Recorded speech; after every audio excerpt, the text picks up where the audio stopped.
All right, welcome everyone to our segment 1 class for November 2015, South Node in Virgo or the 6th house.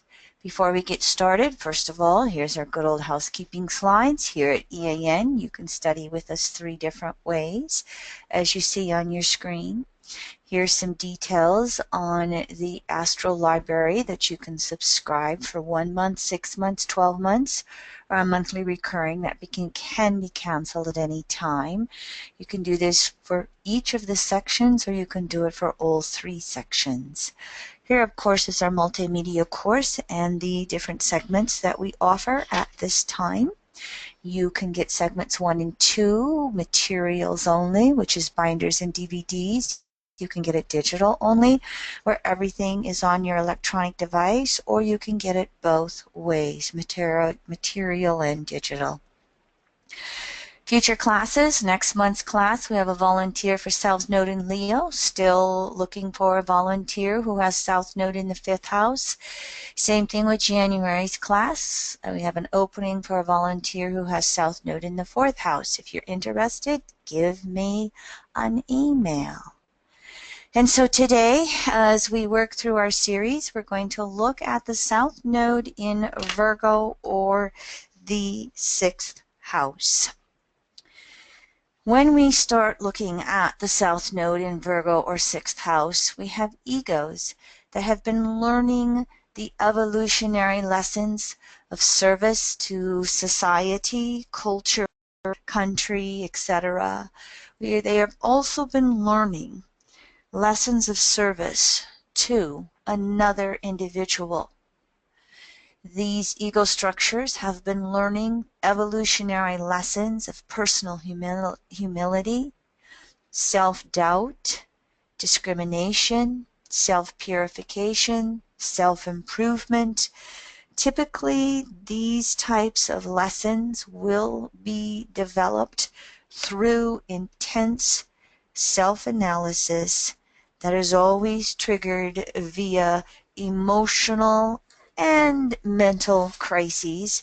But when it's the South Node, the ego of the past, especially on an emotional level, many times again, these crises are not just developed on a mental level, but they will also come through quite distinctly emotionally, and any type of combo between mental and emotional, depending upon the other factors in the natal birth chart.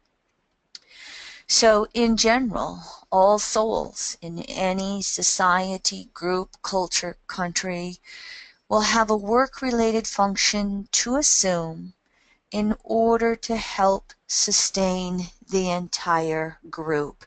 This is the archetype of Virgo in the 6th house in general. What is my function in the group, in a society, in order to help the entire group function?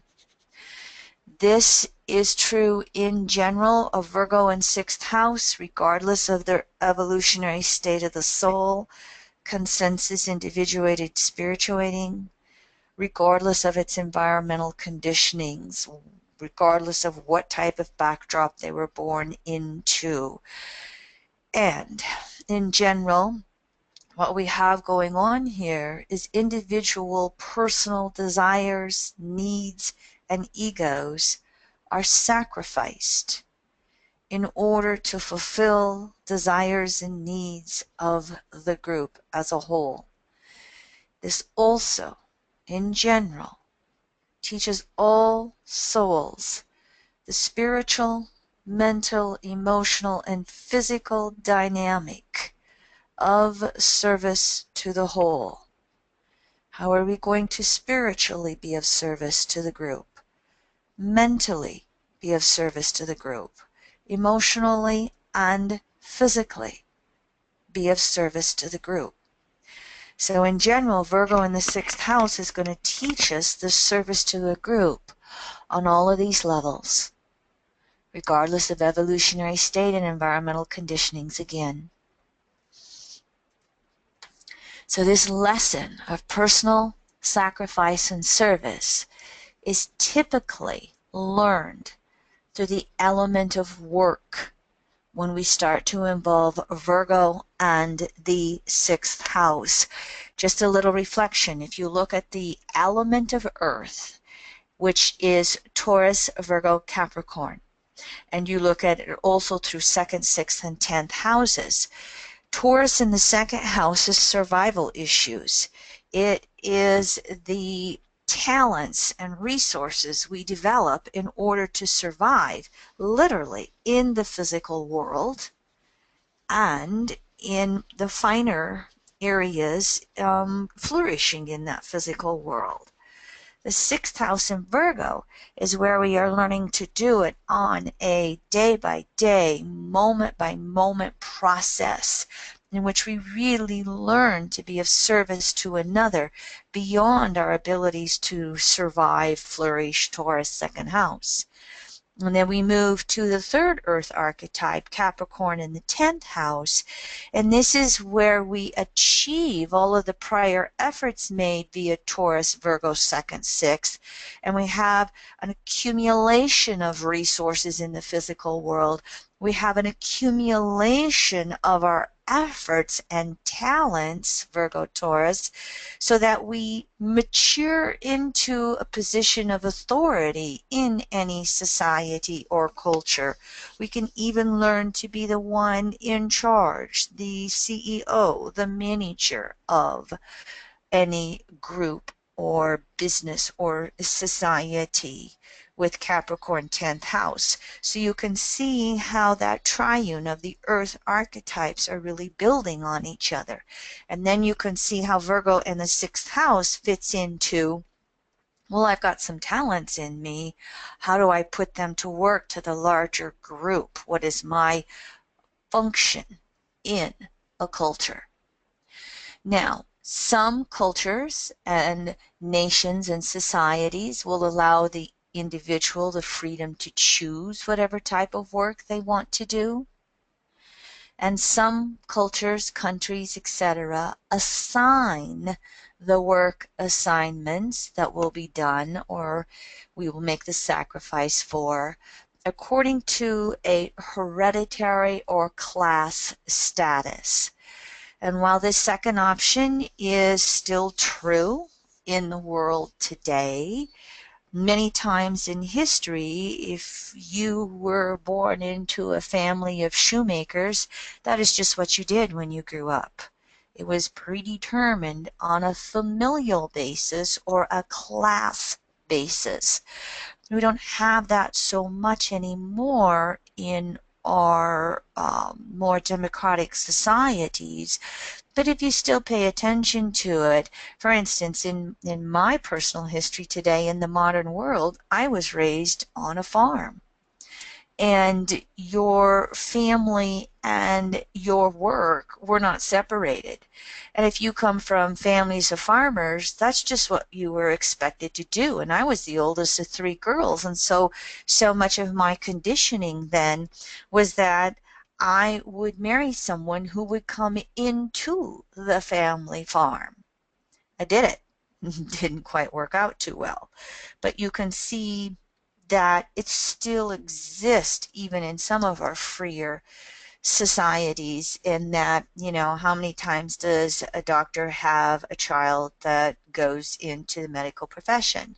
Lawyers raise lawyers, etc., etc. So we have freedom to choose, but we still have a fair amount of conditioning to follow through with familial or class status. And then again, you can have various societies such as communistic society or perhaps even more tribal societies where your work assignment is chosen for you and you don't have the freedom. In general, what we start to look at then with a south node in Virgo or the 6th house are egos that are at the bottom of an inverted pyramid in order to learn how to serve the needs of the whole. And they will most typically do this through a work or service function, whether it is assigned or freely chosen. This is where this ego structure has been coming from via most recent past lives, and this is what the ego will naturally gravitate to for an emotional security basis. South Node in Virgo or sixth house egos have had to learn practical methods, techniques, skills to establish and apply this work-related function within their culture, their tribe, their society. Now, South Node in Virgo or sixth house egos are transitional archetypes. And because the mean motion of the nodal axis is retrograde or reversing through the zodiac, these ego structures are leaving behind a seventh house or Libra orientation, which is more objective, equality-based. Hopefully they've been learning those lessons. They are moving towards the fifth house or Leo orientation of subjectivity and egocentric orientation. And so, as we all know, the second half of the zodiac is egocentrically orientated. And egocentric means the individual is relating its self-identity to larger and larger wholes, to the universe. 12th house in Pisces is all of the universe. Aquarius in the 11th house is society and tribe and community on large, like-minded levels. 10th house is how we structure it. 9th house Sag is how we're philosophically orientated. As you can see, as we reverse through the zodiac, we start with the broadest cycle, and then we start slowly throwing off. And essentially what this means with the nodal axis moving retrograde is throwing off past in order to establish who we uniquely are as individuals.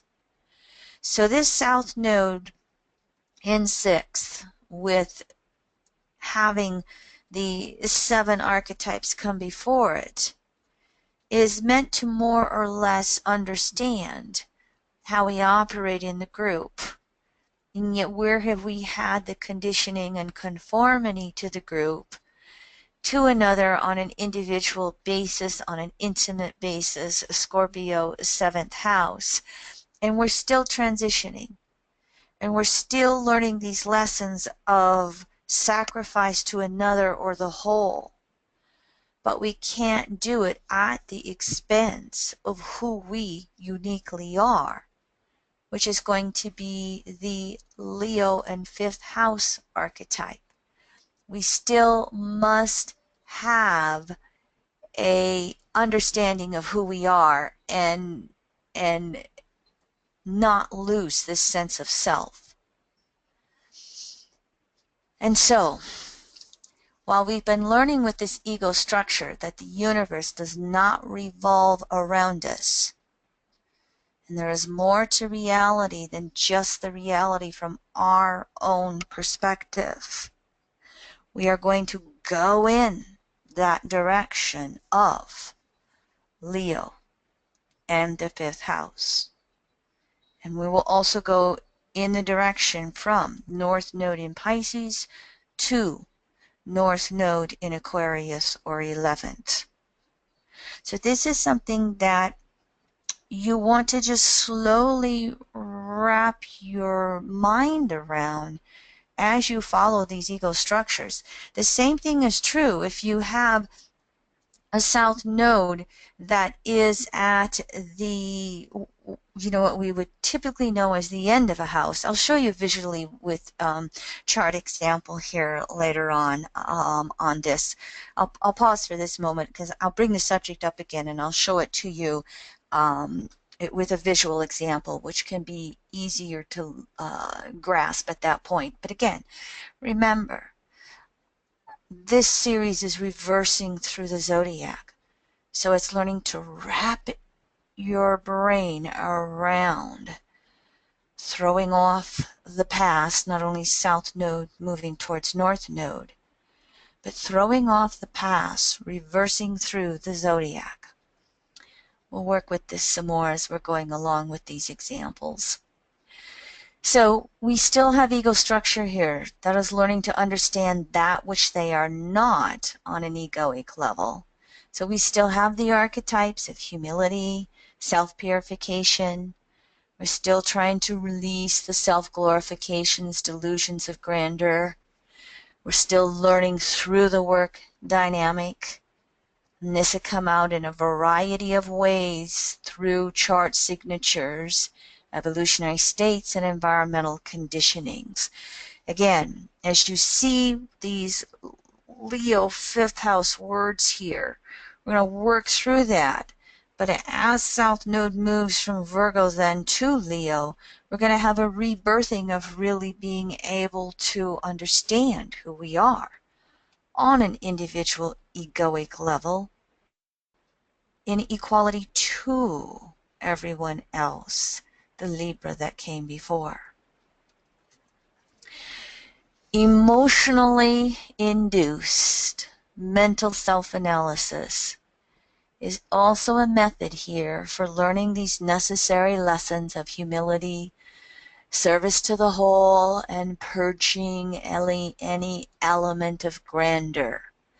Again, we're going to go back and forth between having the emotions and the mind trigger something. Because a little bit later here, we'll learn about Virgo as this element of crises. And we're going to induce it either emotionally or mentally. But the sixth house in Virgo is also what we would know as a yin or feminine polarity. And so it's going to naturally create these cycles of emotional meltdowns. South Node ego, ego of the past, emotional orientation of the past. And this is going to lead to natural introspection and self-analysis. This yin polarity allows for, then, periodic mental and emotional survey of who we are as an individual. And this occurs so that any individual can cyclically eliminate and adjust any egocentric component within ourselves that is not attuning to whatever our evolutionary and karmic needs and lessons may be.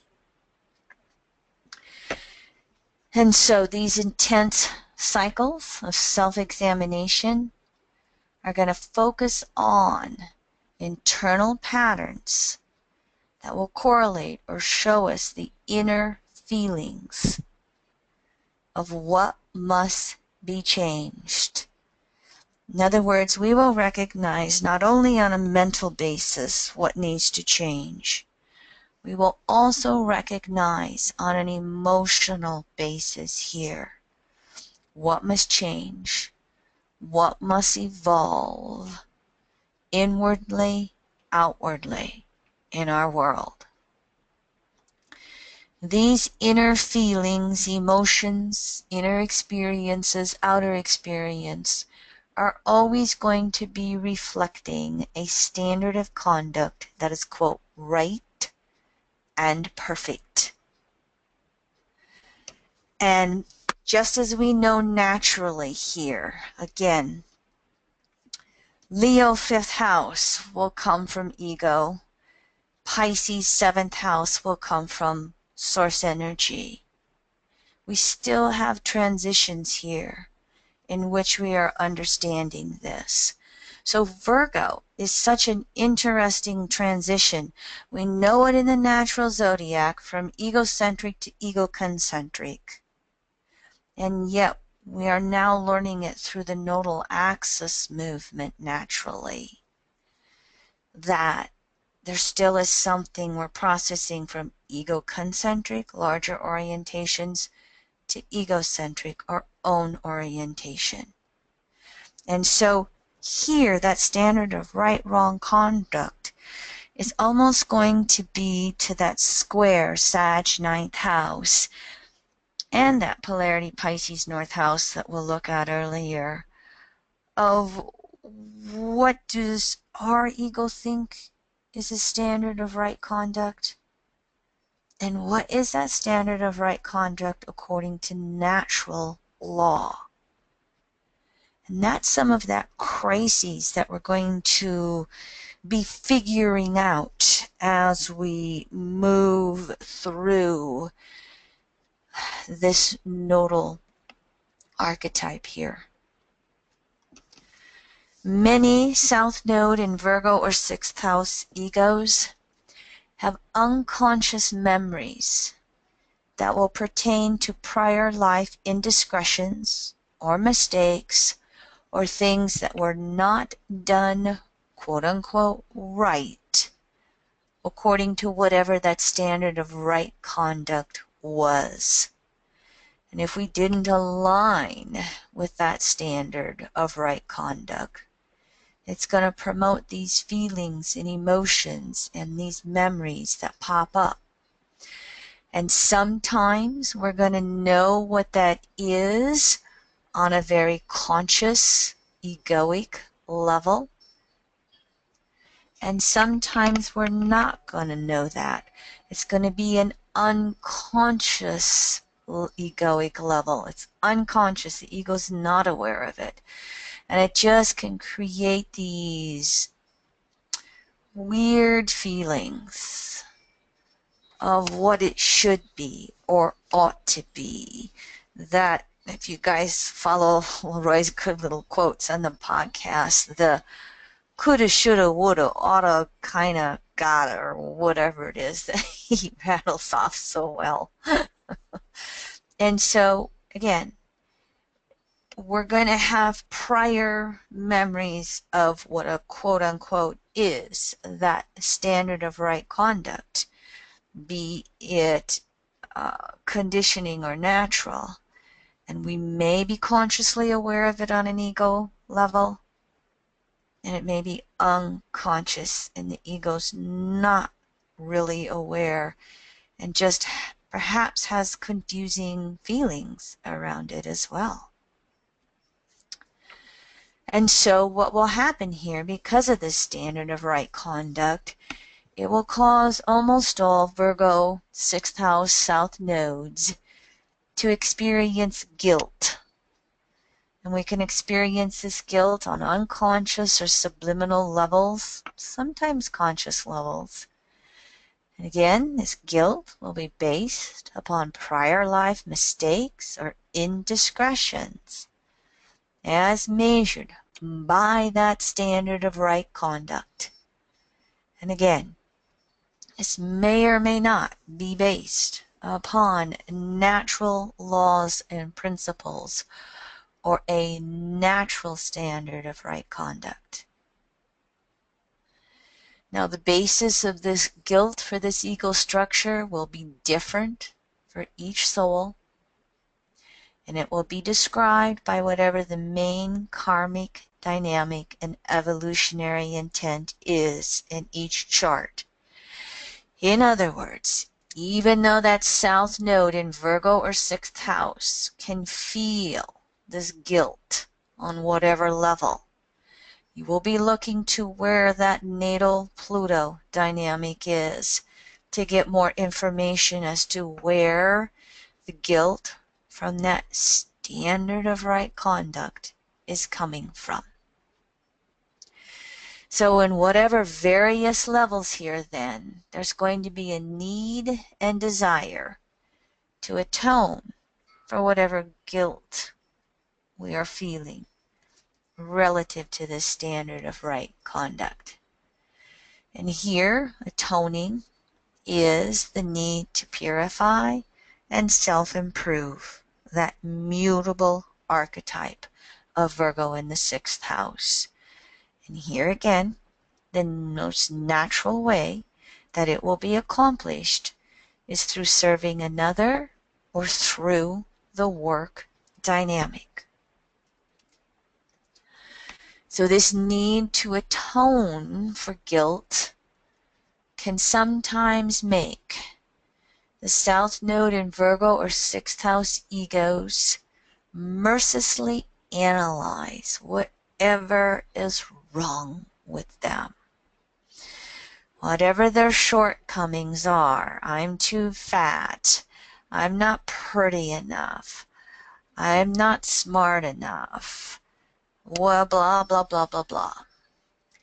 What we have to watch here is the possibility that they might become their own worst enemy. And when that's the case, it can create feelings of despondency, depression. What difference does it make? So these individuals then, this ego structure, it can be blocked from actualizing some of their deepest personal capacities or abilities if they start to compulsively focus on the imperfections, on what's wrong, on not being ready. They can feel that they do not deserve any more because of this guilt. And if this starts to be the case, then it can create procrastination, rationalizations, excuse making, paralysis, all of those Virgo 6th house words that we are familiar with. So procrastination and not fulfilling our true potential then creates another perpetuating source for guilt for these South Node in Virgo or 6th house egos. And so one of the things we might have to look at here as astrological detectives and looking at the environmental conditionings in the context of anybody with this structure, ego structure, is whether or not they have been carrying on this guilt pattern for lifetimes. Sometimes we can have, again, a natural guilt where there needs to be a natural atonement.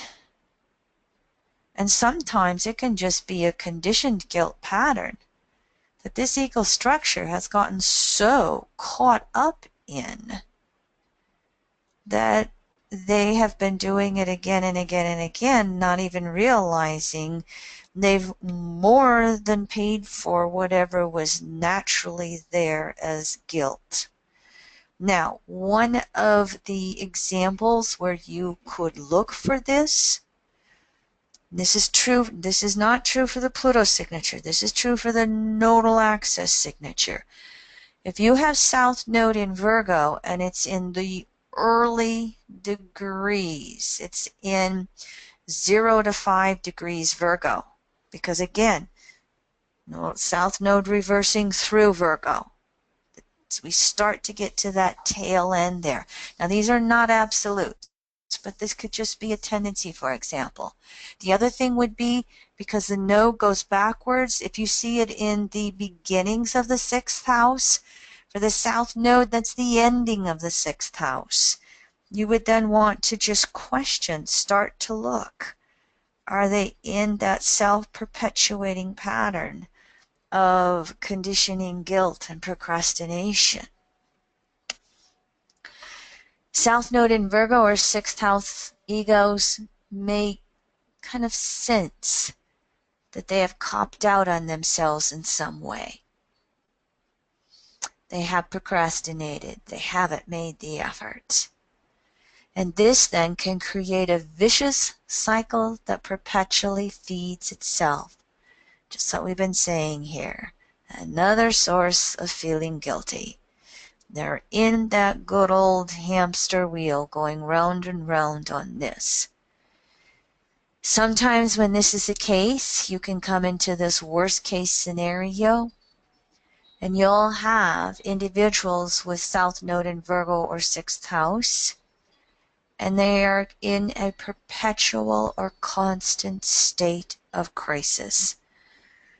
one thing after another, after another, after another. And the weariness that eventually will come with that. Now, the need to atone for this sense of emotional guilt can promote compulsive analysis of these individual inadequacies, flaws, imperfections, lacks, and eventually it's going to create this inner experience of what did I do wrong? And this will lead us inward to change that. More on that a little later. Sometimes we have the opposite. Instead of internalizing, some South Node in Virgo or 6th house egos will externalize and project this inner orientation outward upon their environment, and they will start to blame others for the wrongs. They will then feel victimized by others, by their environment, by their circumstances. This is the guilt linked to anger. And so here then you can have that worst case scenario where this ego structure will turn sadistic, and they'll start having those types of behaviors towards others. They'll punish others. They'll go beyond blaming the environment to punishing and lashing out however they need to, or however they feel led to do so. And so this need to atone for whatever the origins and causes of the guilt may be, whether it's guilt linked to the masochistic side or the sadistic side. Many of these ego structures, again, can create a reality structure that is full of personal crises. And this is where crises is a necessary experience. Sometimes this ego structure unconsciously holds themselves back from fulfilling these inherent capacities they have, or only minimally developing their abilities again. This then is a behavioral reaction that reflects the need for self-denial, self-penance, self-sacrifice, self-doubt. This creates those necessary crises that then allows this ego structure to recognize these patterns and failure to move forward and be all they can be. So again, what we learned that we have going on here is those mental and emotional crises that cyclically enforce the need for self-analysis. Is happening to expose the inner reasons and dynamics that have created these behavioral reactions and patterns. So here we are, back to the crises. Crises being a necessary experience. The reason is that crises bring issues to a head. They bring them to a focal point, a crisis point that creates such an intensity on mental levels and emotional levels that it pops into consciousness what's going on and why it's going on and what we need to do about it. And so we can respond to crises in either a positive way or a negative way. And so if South Node in Virgo or 6th house responds to it positively, what can happen here is we can turn to self-adjustment, self-improvement, self-knowledge. Look at how we're talking about more positive, quote-unquote, self-words versus the self-negative words that we used here. Self-denial, penance, self-sacrifice, self-doubt. We respond to crises positively. We get on that self-improvement path. We reach for that self-knowledge through the crises that then allows us to recognize these behaviors that we are perpetuating and make the appropriate changes. And so, responding positively to crises, these behaviors are brought into the light of day, and we get to the origin of why we behave this way, which will then help us with the motivation to change and do it differently. So self-adjustment, self-improvement will then occur because we're going to align with a different standard of right conduct. And typically, this is going to be a standard of right conduct that is expanding from consensus conditioning of right, wrong, to what we in EA call natural spiritual standards of right, wrong conduct. It can be so typical for South nodes in Virgo or the 6th house to have had lifetimes of consensus conditionings of these standards of right, wrong conduct that have nothing to do with what is naturally right in what we will call natural law or matriarchal principles. And so, if we respond to the crises in a positive way, then it opens us up to expanding right, wrong standards and behaviors, and self-improvement is moving towards new efforts, new techniques, new ideas, and putting in that Virgo consistency of trying again and again and again in a new way. So again, what you're recognizing here is this is not a consensus standard of right conduct, but it's anything, any thought. And what are beliefs? Beliefs are nothing but conditioned thoughts. Anything that moves one towards making an effort to evolve, to self-perfect, to self-improve. Now, if we negatively respond to crises, anytime crises brings issues to a head, the analysis brought through the crises can promote compulsive need. They can stay trapped in that continual self-criticism, that continual negative self-words, self-denial, self-punishment, whatever. To the extent then that this ego structure is unable to implement constructive or positive changes.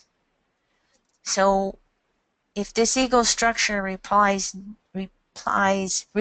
negatively to crises, we're going to have egos here that are going to get hung up in a never-ending web of mental analysis and mental emotional paralysis. When this happens, when this is the case, the way to move through it or counteract it is what Jeffrey Green would always call that centipede who keeps on moving forward every leg. One step in front of the other, one step in front of the other, one step in front of the other. Instead of stopping and analyzing why one particular leg works and the other doesn't, why one particular part of life works and why another particular part of life does not work. Again, it becomes that Virgo process. One of the ways that I say it, it doesn't matter how many times you fall down. What matters is that you pick yourself up and try one more time again.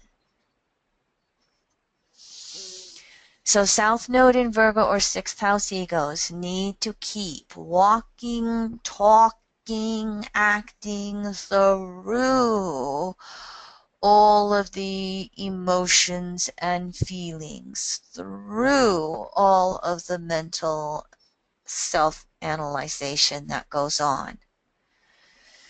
These egos cannot improve by just thinking about it.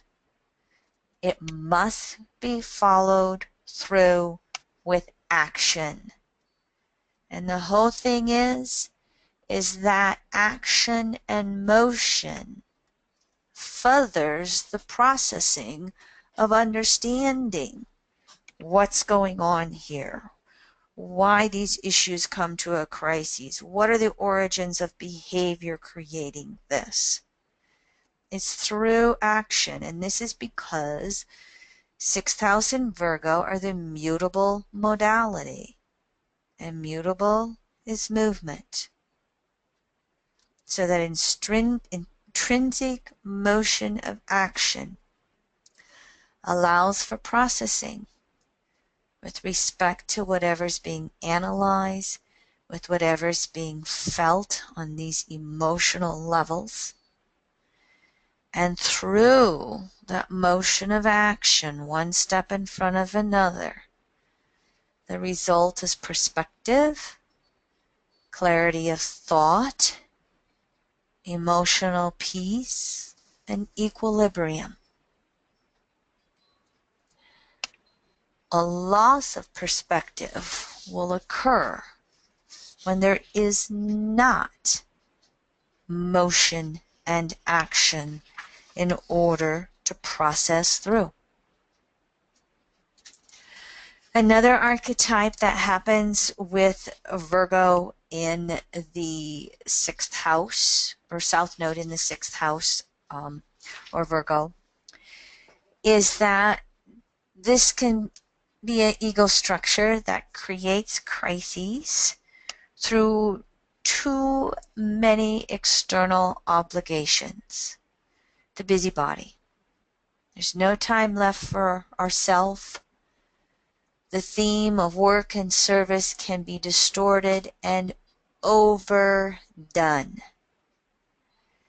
This is going to be linked to unconscious guilt, atonement patterns that are linked to the need to purify and humiliate an over egocentric orientation. It's also associated with personal avoidance issues. And what can happen here when we get into that orientation to busybodiness, workaholism, too many external obligations? What's going on here is the ego, when it stops or slows down or gets in touch with itself, it will feel absolute aloneness on an inner level. Because we're talking the South Node here, this can be felt on deep, deep emotional levels. We can just feel utterly alone emotionally. What's happening here is the mental, emotional analysis has this ego structure stripping him or herself to the bone. This is also another reflection of that transitional archetype. So, on a progressive level, the South Node in Virgo or sixth house egos must make sense of their role in the world in order to move forward in fulfilling it. In other words, back and forth, Leo, Libra here. Pisces through Libra orientation in life has been meant, this is the past, to provide that foundation that then allows this ego structure to move towards the Leo to Aries orientation into the future. There is a rebirth of an egoic sense of self. If we feel utterly alone and worthless, we can want to just fill it up with busybody. And that North Node in Pisces 12th house is going to be there to have us find the deeper meaning in life. So we know how to balance that work, Virgo, and rest, Pisces. And then that allows us to have a new sense of self as we move forward. So these individuals can feel alone because they don't relate to their past, which is known. I'm so weary, I'm so tired of doing this and doing that and work without any play or rest. However, they also don't relate to the future, which is unknown. And in this case, it's going to be an ability to develop a new sense of self and creativity in the world as they move towards that Leo orientation. So, the experience of the moment, the perpetual transition, in this case, the workaholism, is going to leave them feeling so alone. And again, we'll talk about this in a minute. This is going to put us into that polarity, Pisces in 12th house, of surrendering to source energy, of having those deepest levels of value and meaning in their world, to then balance this physical environment that they are moving through moment by moment, day by day, year by year.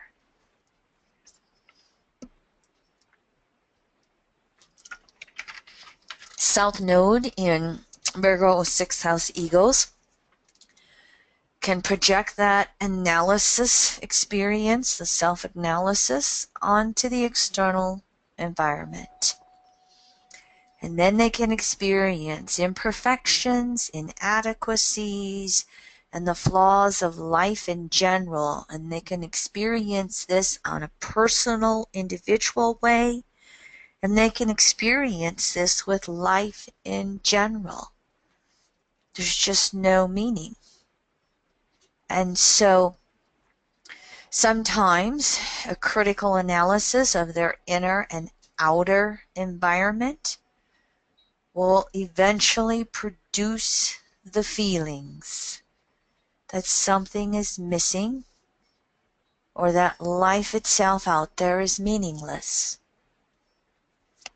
And if this is negatively responded to, they can be self-critical in general.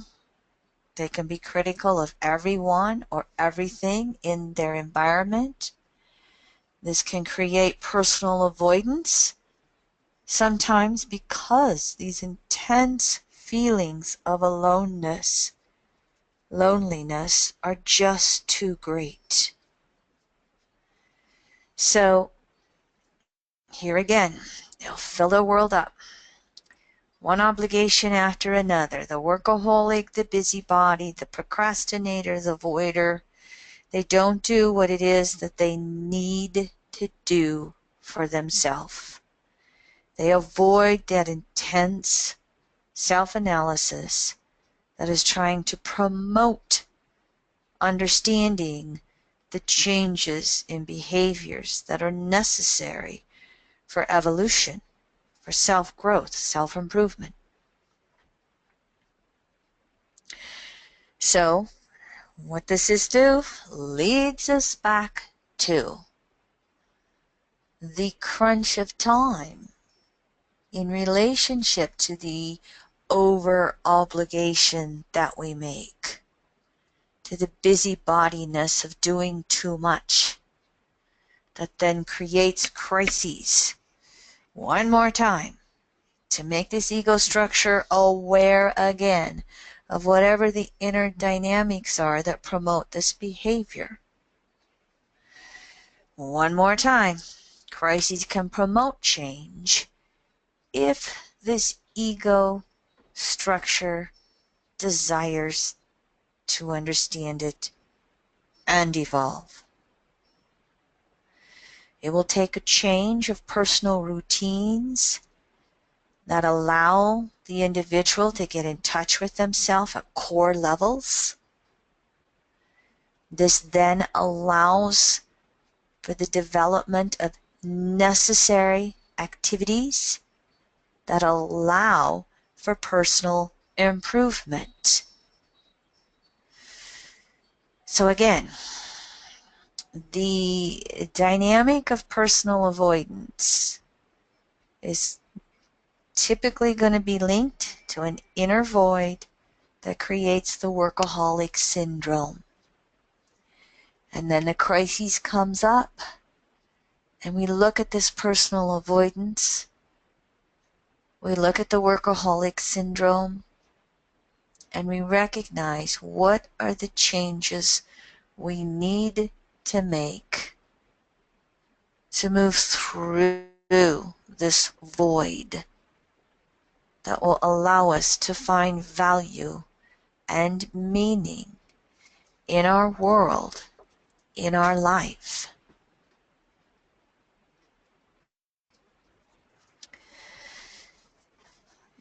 Not only is there the personal avoidance activity of workaholism, there are all kinds of self-avoidance activities. You know, getting lost in social media needs to be up there today. Over-socializing, overeating, you know, lost in TV, escaping through fantasies, you know, if you're a male, not to say that females don't do it, you know, just escaping into the video games that are taking place out there all the time. There are all kinds of self-avoidance activities that we can be attracted to. You know, another one in today's world with the legalization of cannabis, you know, can be, you know, smoking too much pot. There can be, you name it, on a physical, emotional, mental, spiritual level. They're all over all four levels that we can have these self-avoidance activities. And of course, when we have South Node in Virgo or 6th house egos, criticizing of others will always draw criticism back to oneself. When this is the case, it can deepen the sense of isolation. It can deepen the sense of bitterness and or meaninglessness in one's world.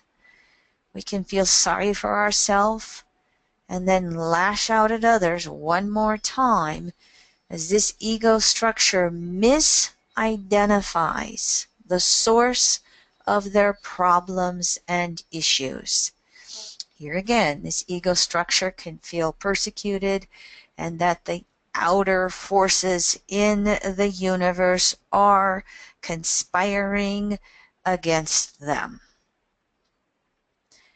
Crises is the mechanism to help them understand where this is actually coming from, their own lack of connection to source energy.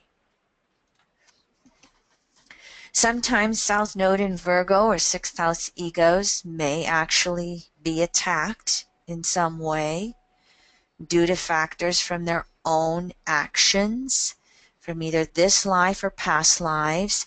This is going to be the natural guilt linked to atonement in some way.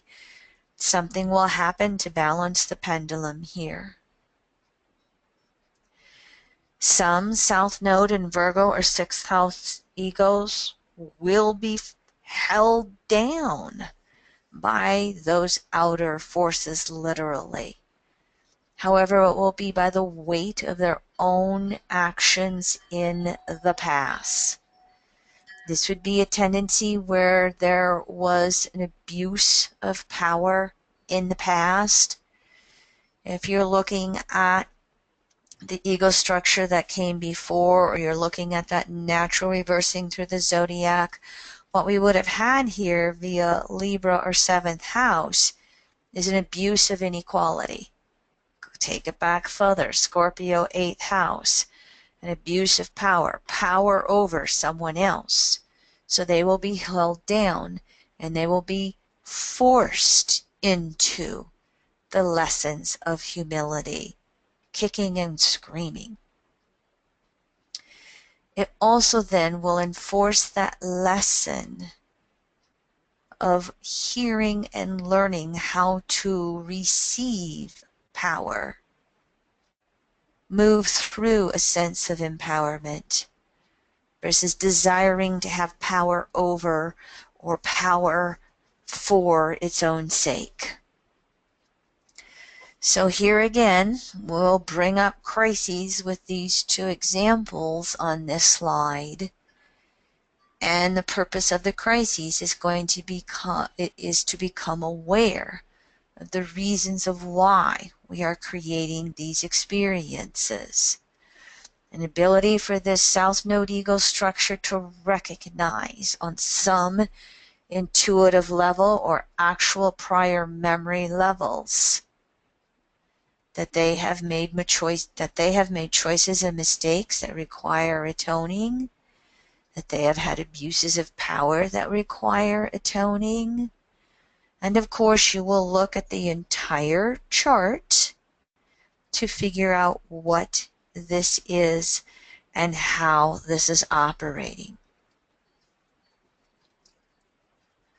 Sometimes this ego structure will unconsciously set up situations in which there is service to another or the whole that takes place due to what we will call that inverted pyramid effect. Virgo is the pyramid turned upside down. The point is on the bottom, and that's the Virgo sixth house point. They can unconsciously set up situations in which this personal sacrifice or denial will also take place due to this inverted pyramid effect. These dynamics are going to be relative in terms to whatever intensity is necessary or whatever the karmic need is. It'll be different in each case, but they're going to have similar emotional themes and lessons to have that sacrifice to another, to have the personal humility, so that they continue to evolve this ego structure to really, again, learn how to operate in balance with others. Ego expression will come here, but not at the expense of others. Finally, there can be another form of crises for South Node in Virgo or sixth house egos, And that will be literally physical illness. It can come from self-denial or self-repression. It can come from emotional retention and not processing through things here emotionally. It can come from blocked activities or overextension of personal energy. It can be enforced upon them in order to naturally atone for prior abuses. Whatever the reason, the physical illness will induce whatever confrontations are necessary to allow for an awareness of any personal behavioral patterns and whatever the reasons are that motivate them, and whatever the changes that are necessary to take place on spiritual, mental, emotional, and physical levels. All right, are you weary yet? Let's flip over to the North Node in the 12th house, or Pisces. And I need to have a drink here.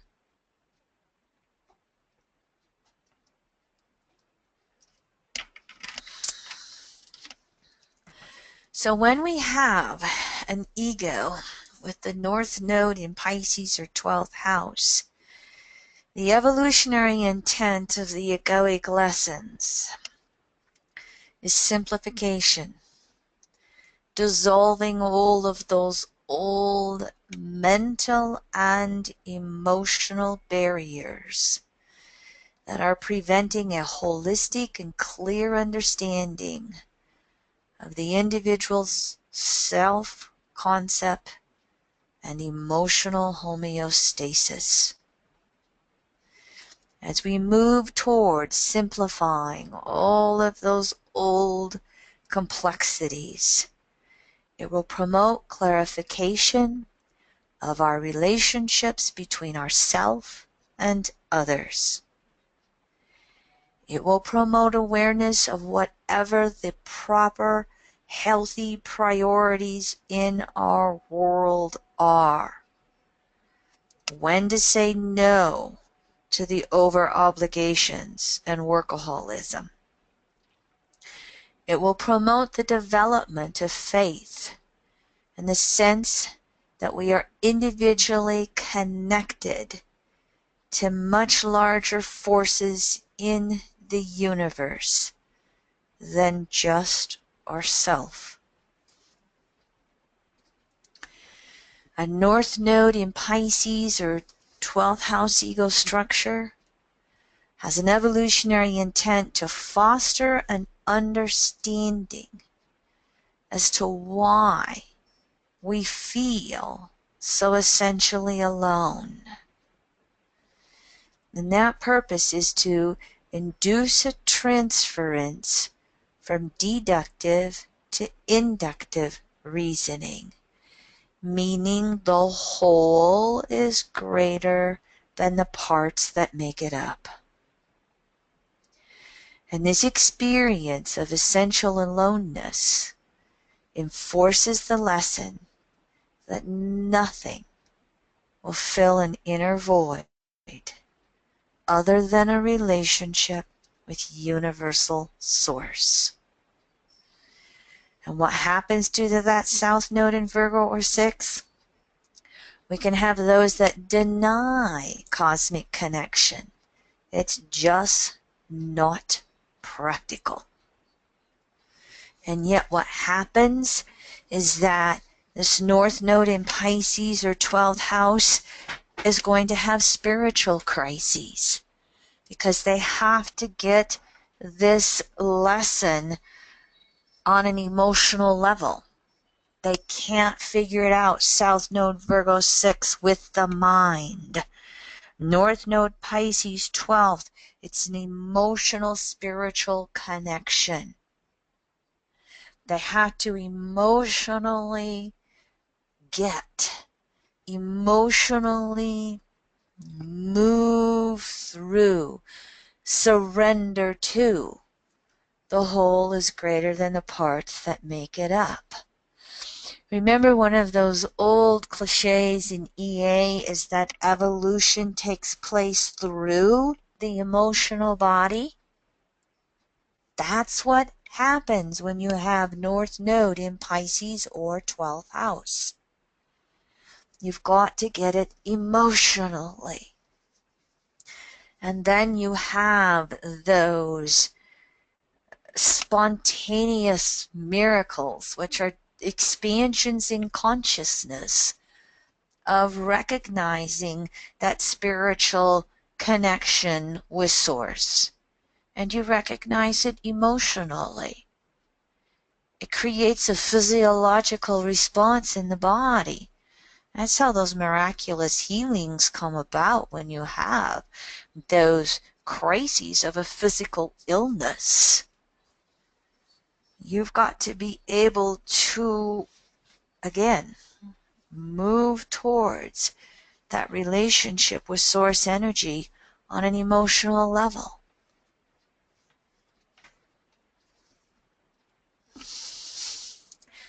So what we can have here is North Node in Pisces or 12th house egos have approached spirituality in prior lives. However, there's been a tendency to do it when there have been cycles of crises, and when the crisis was so extreme or so intense, nothing else would work except a spiritual crisis. Oh God, if you just get me through this, I promise to change XYZ behavior. If you just get me through this crisis, I promise to go to church every Sunday. I promise to meditate a half hour every day. And what would happen is that as soon as the crises blew over, the commitment to whatever that spiritual point of view or path or effort has been disappeared along with the crises. They did not follow through on the commitment to the spiritual path, the spiritual work, the spiritual studies, the meditations, the spiritual efforts and actions. We also have situations where a North Node in Pisces or 12th house ego is again learning that difference between deductive and inductive logic. It again just means that at some point the overabundance of analyzation is just literally going to wear itself out. There will be an involution, mutable archetype here, mutable modality. And eventually what they learn is that inductive logic focuses on the whole and allows the details and parts to naturally reveal themselves. And when we shift over to inductive logic, again, we recognize that the whole is greater than the parts that make it up. That South Node in Virgo or 6th is deductive logic, and it attempts to build the whole out of all of the component parts and details that it is just mercilessly analyzing left and right and up and down and forwards and backwards. And if I just tear it apart one more time, I'm going to be able to figure it out.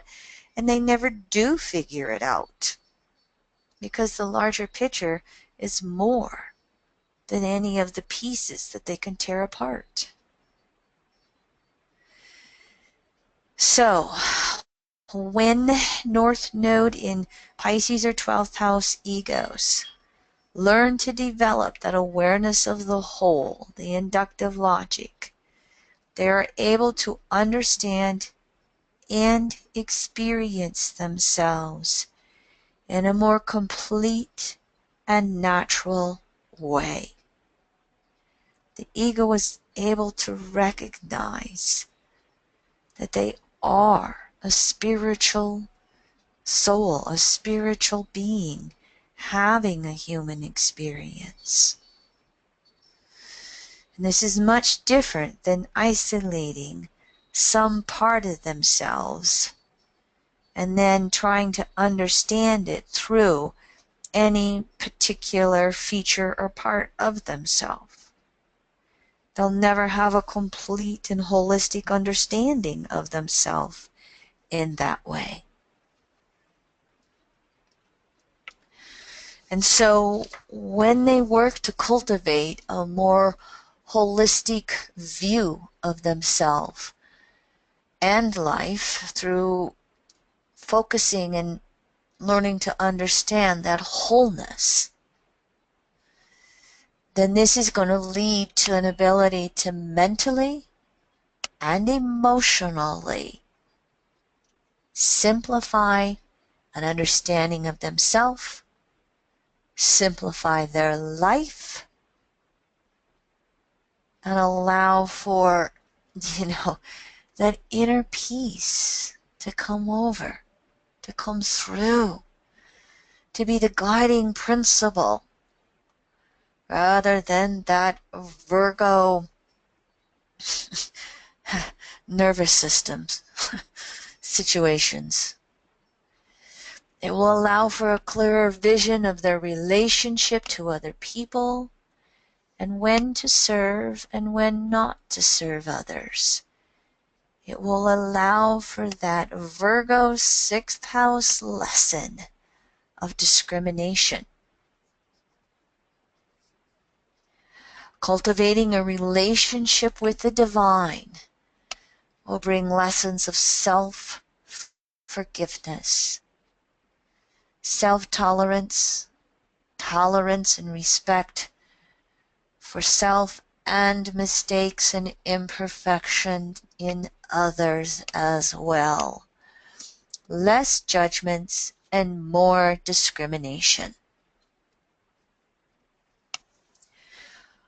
Cultivating that awareness of the whole develops, again, that inner peace that can replace compulsive anxiety and worry. Virgo 6th house words. It enables those North Node in Pisces or 12th house egos to see or sense what the proper work function is within the whole, rather than just doing any job in order to work. Proper work will always be found in relationship to natural abilities and tendencies. And these are going to be derived from prior life efforts. And the North Node in Pisces or 12th house is going to expand the horizons of personal awareness through which we want to actualize the proper or healthy work function for us. This is going to create what we call that karma yoga. And that is a spiritual term in EA that allows all souls to purify their egos and allow Source to operate through them in the highest and best ways for all concerned.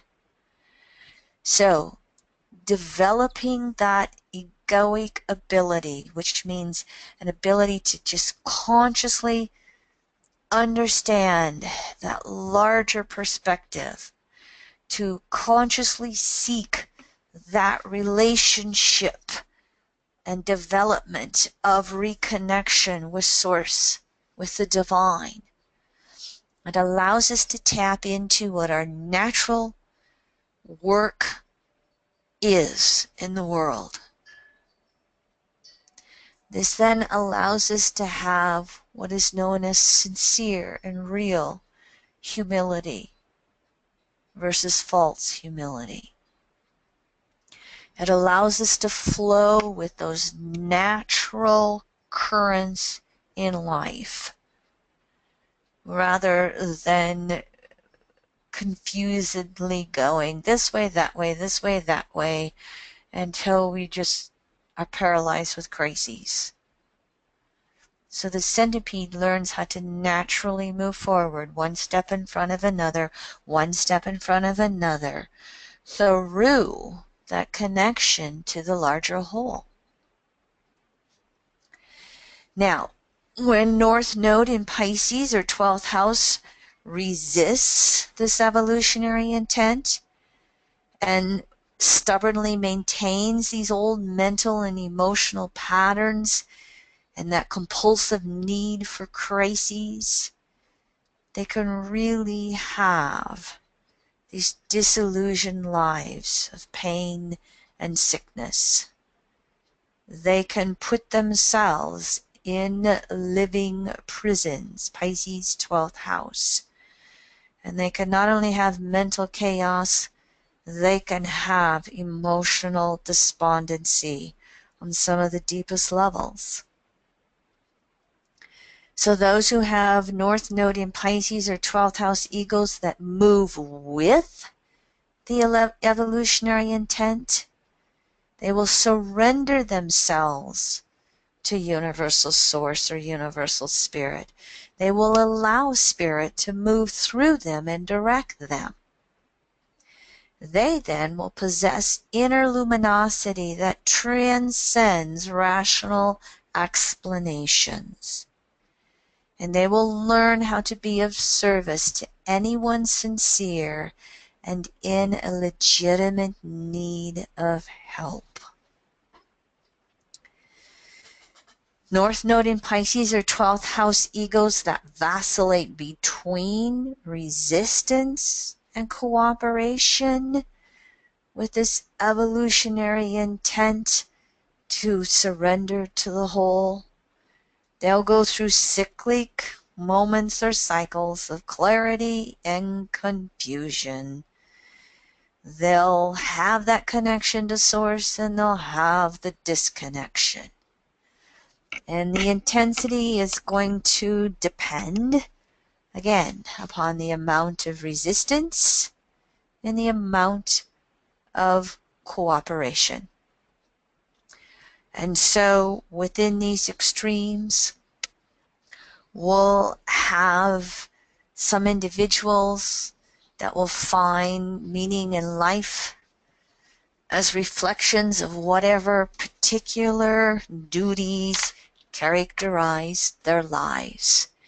So we can have, again, that ebb and flow between divine inspiration and feeling that this is my duty or lot that I must do. Okay, those are the slides. I do have a class example. I'm going to take another drink of water. Do I have any comments or questions out there before we move on?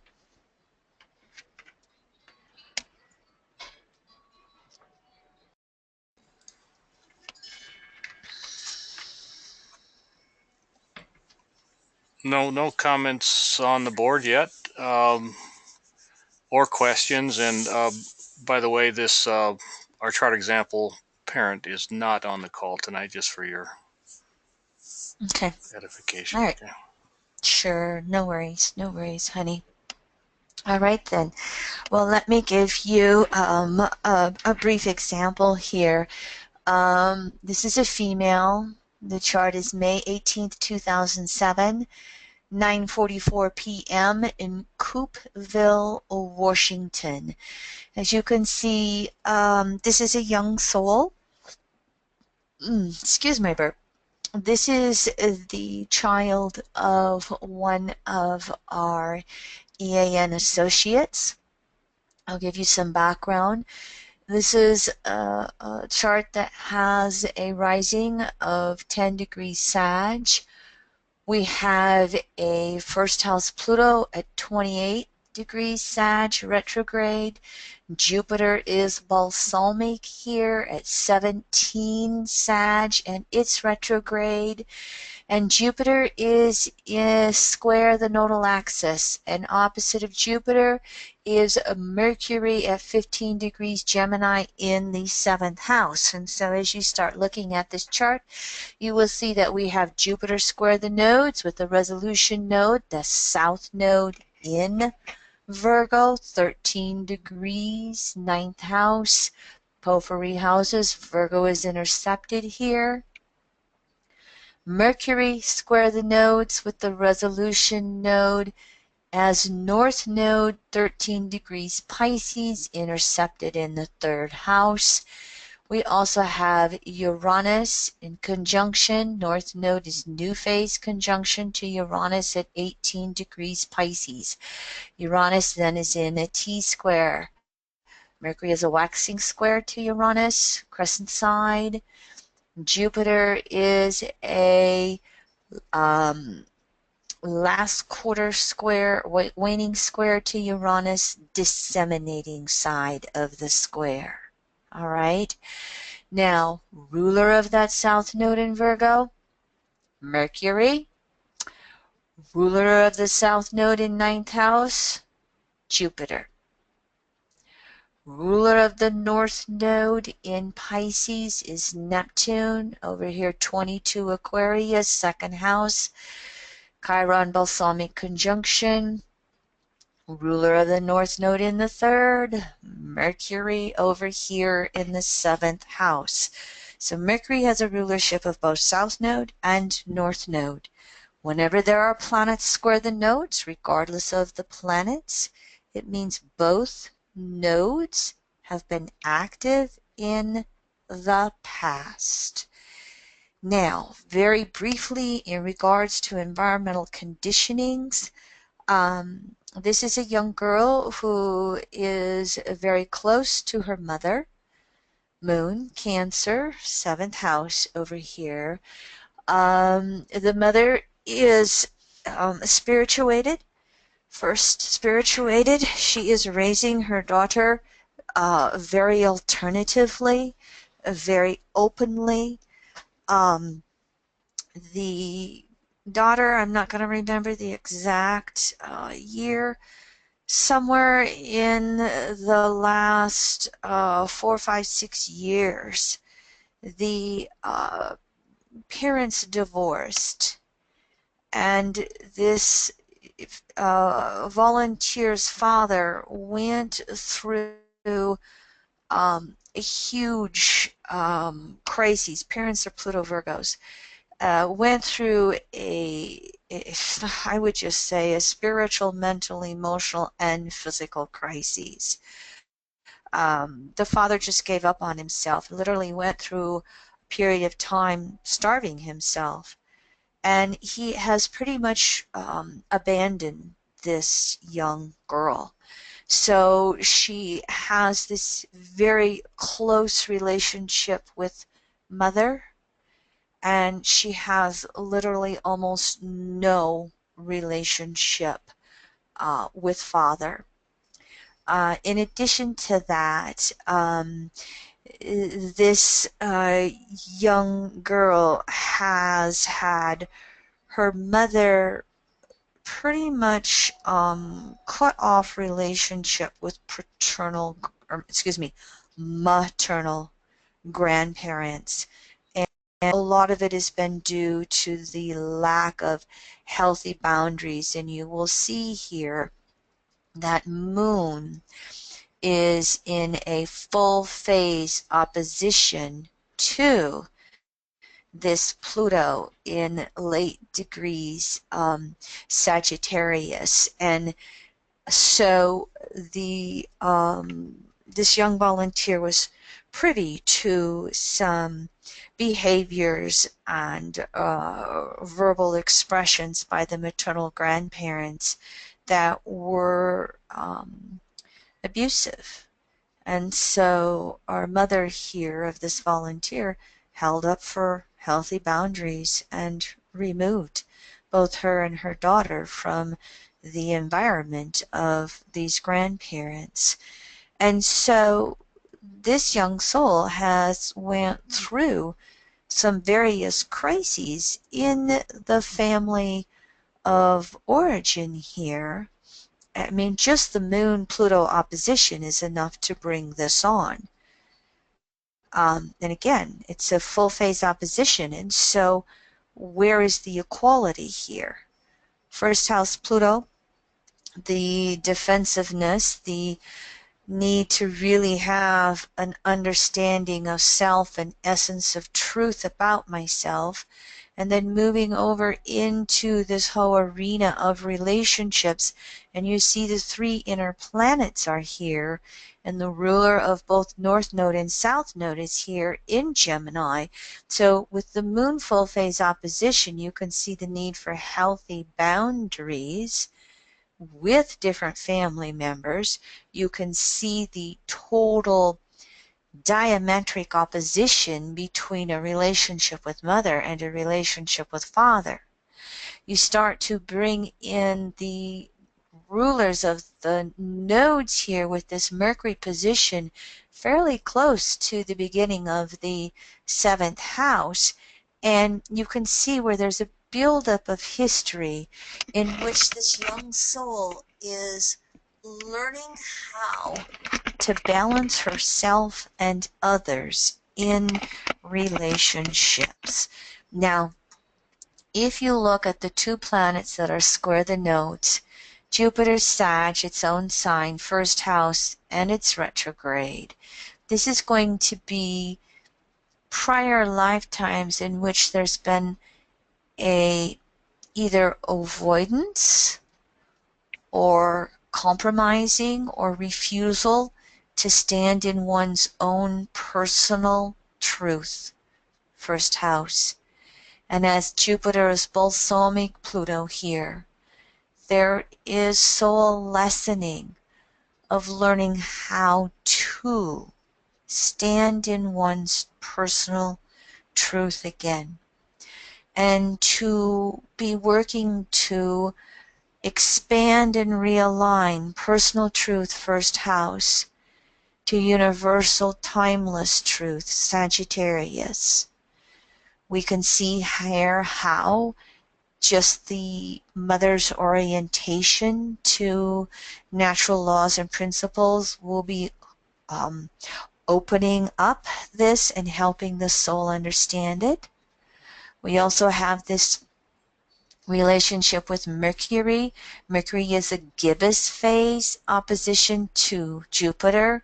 You can see where this is played in, where perhaps this young soul in past lives would speak one way, speak another way. Perhaps she herself wasn't always honest internally or with others, perhaps speaking up for her truth. It caused her to be persecuted. If you look at this egoic structure here, I see someone who has been persecuted when she's been a warrior for the truth. I see someone who perhaps has been traumatized and persecuted in a variety of different ways. I mean, these signatures with the Mercury, Jupiter, squares to the nodes, and the nodal axis structure in third, ninth, Pluto in Sag, the Uranus in the third, Pisces. I'm describing all the mutable archetypes by signs and houses. This could lead us to question, do we have the signatures for a daemon soul here? Do we have the signatures for a very sensitive soul coming back around again? And we would definitely see persecution signatures if we have this daemon soul structure. And so where has she just compromised on herself And how is she coming back around again to learn how to speak her truth, to learn how to stand in natural spiritual laws and principles. Relative to a south node in Virgo, ninth house, where would she create crises through being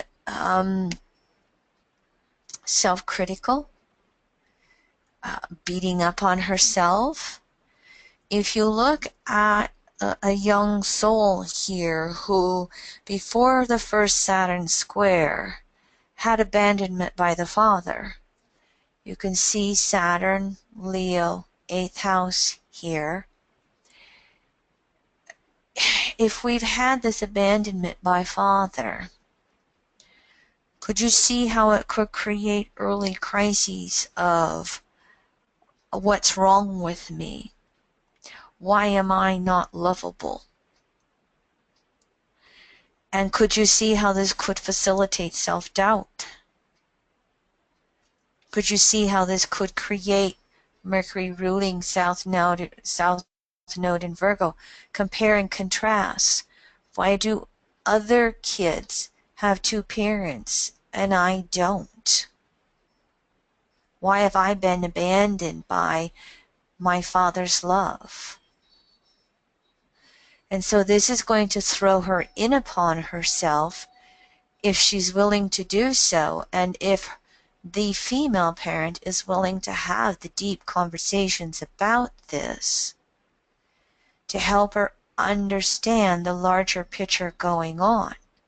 Now, Jupiter is the resolution node is the south node, to go back to the past and understand this. And when we have moon in Cancer, this is going to require this little soul to really learn emotional self-reliance on some of the deepest levels, regardless of circumstances with others in relationships, 7th house, regardless of all that 7th house compare and contrast energy that will go on. This can be reiterated by having Venus in the 7th house as well. Venus naturally rules the 7th house, of course, and Venus is in Cancer here too.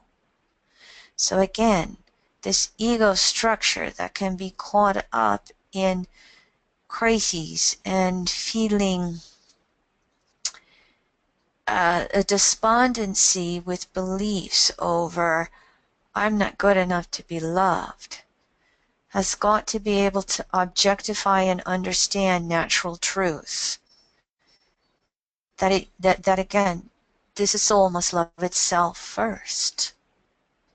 And this is something that will be the potential to be learned as the soul evolves. Now, let's play with the distortion of this. Let's say the soul did not have a evolving female parent and mom blamed dad for abandoning her daughter.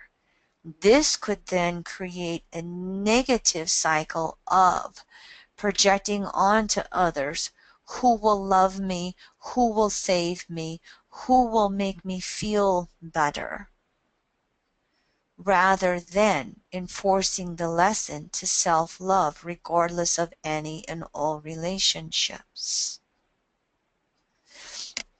And so ruler Mercury of the South Node in Virgo is saying, what are you going to hear? What are you going to listen to? What are you going to believe with this South Node structure? Mercury is square the nodes as well. And for Mercury, the resolution node is reversing through the zodiac. It's down here at the 3rd house. It's the bottom of the chart. The resolution node is Pisces. And so it's requiring deep inner listening. It may require emotional shocks in order to help this young soul objectify Uranus and Mercury 7th, to really objectify this lesson on the deeper levels of self-love, moon Cancer, and to also objectify that what you are wanting to return to and being asked to return to is the deepest love of all, which is the love of Source, which in some ways you may say, when you're looking at a Pisces North Node, you're looking for um, I'm blanking out with the word. You're looking for Divine Father. Pisces in relationship with the divine. If we have wounding with the mother, we're looking for the Divine Mother. If we have wounding with the father, we're looking for the Divine Father. We are also looking for just relationship with the divine beyond the genders, but it comes through Divine Mother, Divine Father. And so some of this crises and shock and trauma, Uranus conjunct the North Node, which means this has been active in the past. There's been all of a sudden, one day our world was fine, third house, and the next day our world was traumatized. Third house, Uranus. Pisces can also be abandonment. What can happen with the Pisces archetype? Feeling abandoned by God, feeling abandoned by source energy. And so some of this shock and trauma, again, is to wake one up. Now, this ruler of the North Node, Neptune, is in Aquarius. Chiron balsamic Neptune, Aquarius, second house. Shocked outside of the body, shocked outside of self, to work to objectify. Why did this happen to me? With all of this mutable energy here, with these planets opposite each other, square the nodes, together it's just going to all reach these crises of why. What does it mean? Why is this happening to me? This is going to be reiterated then or understood by Pluto in the first house, retrograde. It's throwing one back in upon oneself to ask these big questions. Relative to South Node in Virgo, to North Node in Pisces, we know this is going to induce from deductive to inductive logic. The Gibbous opposition from Mercury to Jupiter, it's going to also bring about this crisis from left brain to right brain. When left brain, right brain, Mercury, Jupiter are opposing each other, there must be a surrender of left brain to right brain. So Mercury is having to throw off all of these old communications, inner communications within self, outer communications with others. You're not lovable, you're not good enough, you're not the right belief system, you're not in the right, social classes or whatever it is. And as Mercury gives face to Jupiter works to throw that old stuff off, we're working to have broader picture, broader understandings that allows one to calm down, that allows this feisty energy, first house Pluto, to calm down, that allows all this nervous system energy that I can't be safe in my environment to calm down. to then really open up to intuitively understanding what is my work to do, what's not my work to do, what beliefs work for me versus what beliefs do not work for me. You notice that the sun is in late Taurus, 28 degrees in the 6th house. We could have a naturally creative person here, and this sun is in a waxing square as I'm looking at the sun in the cycle of phases and aspects over the last 5-6 years. I've switched from Jeffrey's original teachings. Sun is a first quarter square to Neptune. This can be someone who gets into a crisis that I'm not perfect enough, I'm not doing it right enough. And then this can be someone who paralyzes themselves when they just have to put one foot in front of another. Whatever it is they're working upon, if they're, let's just say they're an artist and they paint, she has to recognize that each painting will build upon the one before. If she's a musician and she's a songwriter, each song she writes will build upon the one before.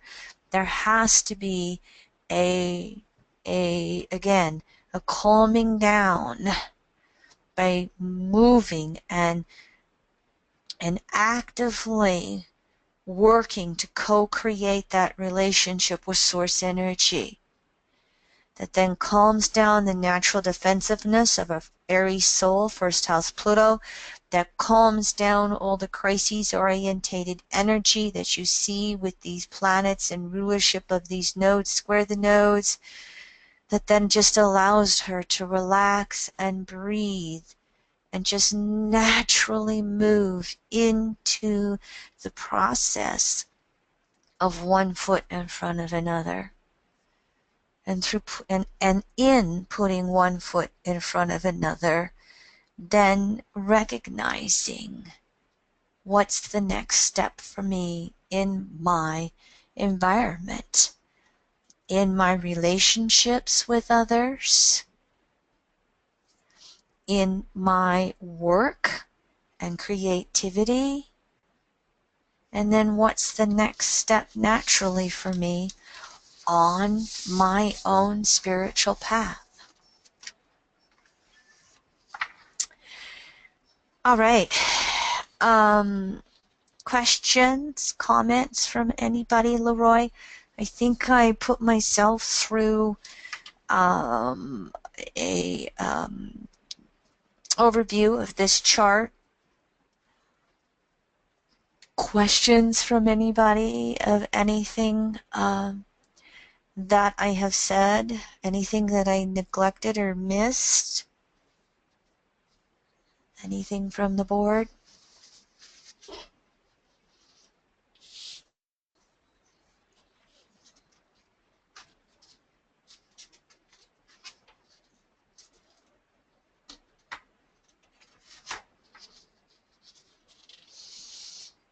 All right, even my sweetie pie is being quiet on me.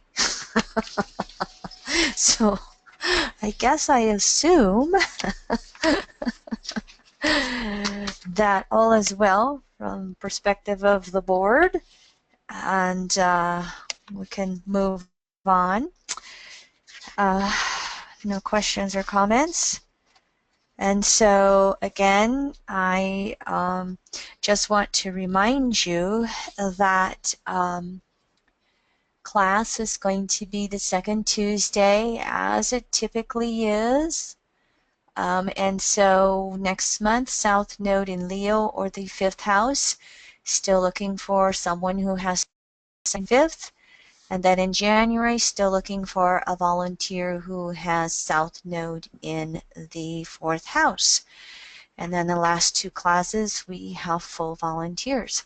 So if you're interested in volunteering, email me, Kim Marie, at evolutionaryastrology.net. And in the meantime, I wish you all a